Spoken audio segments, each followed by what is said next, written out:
Chinese philosophy is a vast and ancient intellectual tradition characterized by its practical focus on ethics, social order, and the human relationship with the cosmos. Chinese thought is deeply concerned with achieving harmony within the self, in society, and with the natural world. This focus originated during the turbulent 7th century BC, referred to as the 100 Schools of Thought period, where thinkers sought solution to widespread social chaos and war. The golden age of Chinese philosophy wasn't born in a time of peace. It was born directly from a period of profound crisis. For several centuries after the old Zhou dynasty collapsed, China was plunged into chaos, constant warfare, and social breakdown. This was known as the Spring and Autumn and the Warring States periods. It was in direct response to this chaos that Chinese philosophy flourished.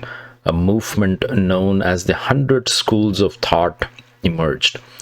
You can think of these schools as competing doctors, each offering a different diagnosis for what was wrong with society and a unique prescription on how to fix it. And almost all of them were trying to answer the same overwhelmingly practical question: what is Tao, or the way, to a well-ordered family, a stable government, and a harmonious world? Their focus wasn't on abstract questions about nature of reality. It was on ethics, politics, and understanding human nature. These philosophers were hands-on. They traveled from state to state, advising rulers and trying to get their ideas put into practice. This is what makes classical Chinese thought so unique. It was a search for a real-world practical remedy for a broken world, which is very different from the often more metaphysical or abstract concerns that we see in a lot of early Greek and Indian philosophy.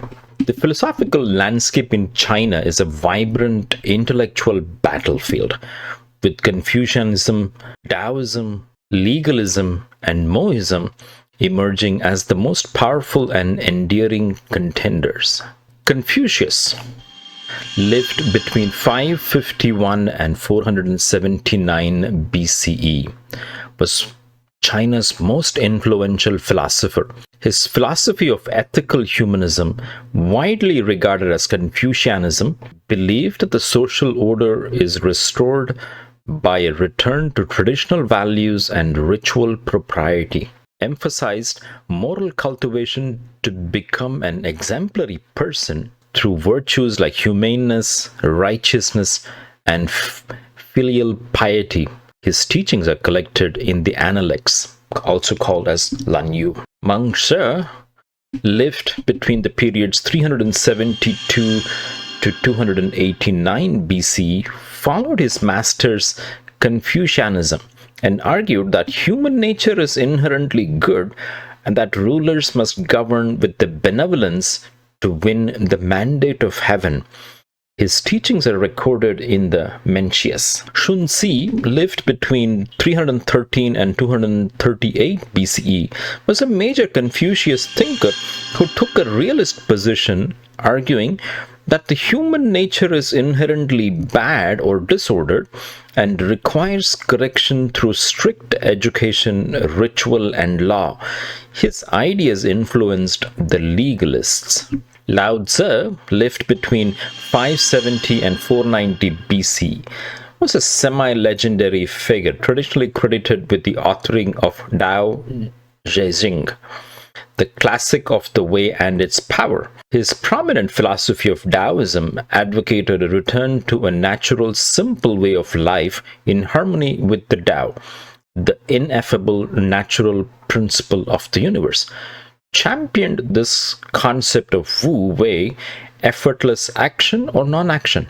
Zhuāng Zǐ lived between 369 and 286 BCE, was a brilliant Taoist writer who expanded on the themes of Daoism. He used witty parables and paradoxes to question conventional values and advocate for spiritual freedom and spontaneity. The book Zhuangzi is largely attributed to him. Mèngzǐ lived between 470 and 391 BCE and founded a disciplined movement called Mohism that challenged Confucianism, advocated impartial care or universal love as the basis for ethics, arguing one should care for all people equally, a utilitarian who judged actions based on the benefit to the state and people. Zhang Yang, a statesman of the state of Qin, whose reforms laid the groundwork for its eventual unification of China, advocated for absolute adherence to strict, publicly known laws and harsh punishments to control the populace. Han Fei, a philosopher who lived between the period 280 and 233 BCE, is considered the foremost synthesizer of legalist thought. A student of Sun Tzu, argued that the ruler must govern not by moral example, but by mastering two handles of reward and punishment, employing statecraft and relying on the power of his position and the law. His writings are collected in Han Fei. The short and brutal rule of the Qin dynasty taught China a very important lesson. You can't run a country on harsh principles of legalism alone. It's just not sustainable. You'll quickly lose the support of the people. So the next dynasty, the Han, learned from this mistake. They officially made Confucianism the state philosophy. Confucianism offered a much more humane and positive vision for society, emphasizing respect, tradition, and moral leadership, which is better for the long-term stability. But here's the twist. To actually run a massive empire, Han still needed the efficient and sometimes ruthless methods of the legalists for things like taxes, laws, and social control. This led to a governing philosophy that's famously described as Confucian on the outside, legalist on the inside. Publicly, the government talked and acted like a Confucian, promoting education, morality, and respect.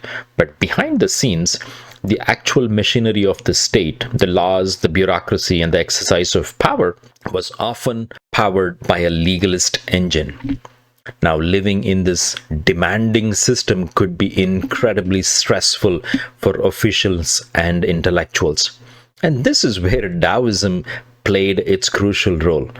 Daoism offered a philosophical and spiritual escape. It was a path to find. Daoism offered philosophical and spiritual escape.